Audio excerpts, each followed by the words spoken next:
नमस्कार, मी स्वाती काळे, महाराष्ट्र छत्रपती संभाजीनगर या ठिकाणून बोलत आहे। आज मी तुम्हाला भारतातील सणासुदीला अतिशय लोकप्रिय अशी जी पदार्थ असतो तो म्हणजे बासुंदी आणि पुरी हा दाखवणार आहे। तर बासुंदी आणि पुरी कशी बनवायची ते आपण बघूया। आधी आपण बासुंदी ही बनवणार आहोत। त्यासाठी तुम्ही कुठलंही दूध घ्या, पण ते फुल क्रीम युक्त असं घ्या। त्यानंतर ते एका पातेल्यात घालून याप्रमाणे आपल्याला उकळत ठेवायचं आहे। दूध उकळून अर्ध झालं की मग त्यामध्ये आपण वेलची पूड ही घालून घेऊया। त्यानंतर चवीपुरता साखर आपल्याला यामध्ये घालायची आहे आणि त्यानंतर काही ड्राय फ्रुट्स घालायचे आणि थोडी केसर यामध्ये मी घालून घेतली आहे आणि आता हे छान असं मिक्स करून घेतल्यानंतर या ठिकाणी आपली छान घट्टसर अशी बासुंदी बनवून तयार आहे। त्यानंतर आपण पुरी करायला घेणार आहोत। 1 वाटी गव्हाचं पीठ, त्यानंतर 2 चमचे इतकं मी यात बेसन घातलं आहे। चवीपुरता मीठ आपण यामध्ये घालून घेणार आहोत आणि हे छान मिक्स केल्यानंतर आपल्याला घट्टसर असं हे पीठ मळून घ्यायचं आहे। हे पीठ आता मळून झालं आहे, त्याला आपण 10 मिनिटं झाकून बाजूला ठेवूया। एक 10 मिनिटानंतर हे पीठ आपलं तयार आहे। आता आपण याची पुरी ही लाटून घेऊया। तर एक छोटासा उंडा घेऊन आपण इथे पुरी ही बनवून घेतली आहे। त्यानंतर मी आता कढईमध्ये तेल सुद्धा गरम करायला ठेवलं आहे। आता आपण इथे पुरी ही तळून घेणार आहोत।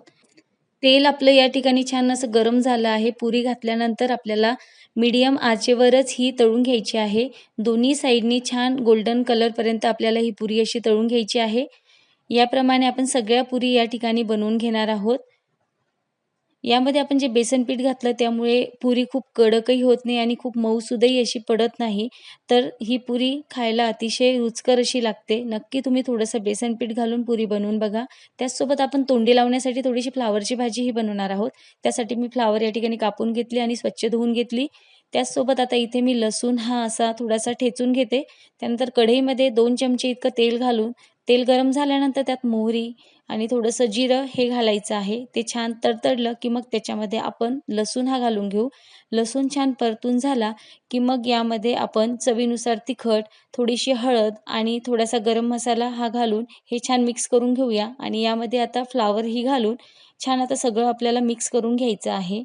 त्यानंतर चवीनुसार आपण यामध्ये मीठ घालूया आणि नंतर कमी आचेवर आपल्याला झाकण ठेवून ही भाजी याप्रमाणे होऊ द्यायची आहे आणि थोडीशी आता ही शिजत आल्यानंतर यामध्ये छान कोथिंबीर अशी घालून घ्यायची आहे आणि इथे आपली छानशी अशी भाजी बनून तयार आहे।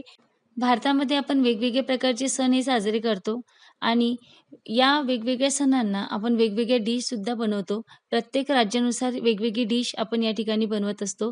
त्याचप्रमाणे महाराष्ट्रामध्ये कुठलाही सण असो त्या सणाला बासुंदी आणि पुरी म्हटलं तर लहानांपासून मोठ्यांपर्यंत अतिशय लोकप्रिय अशी ही डिश आहे। ठिकाणी आपली बासुंदी पुरी ही तयार आहे। त्याचसोबत तोंडी लावण्यासाठी मी या ठिकाणी फ्लावरची भाजी ही बनवली आहे। या प्रकारे आपली ही डिश तयार आहे।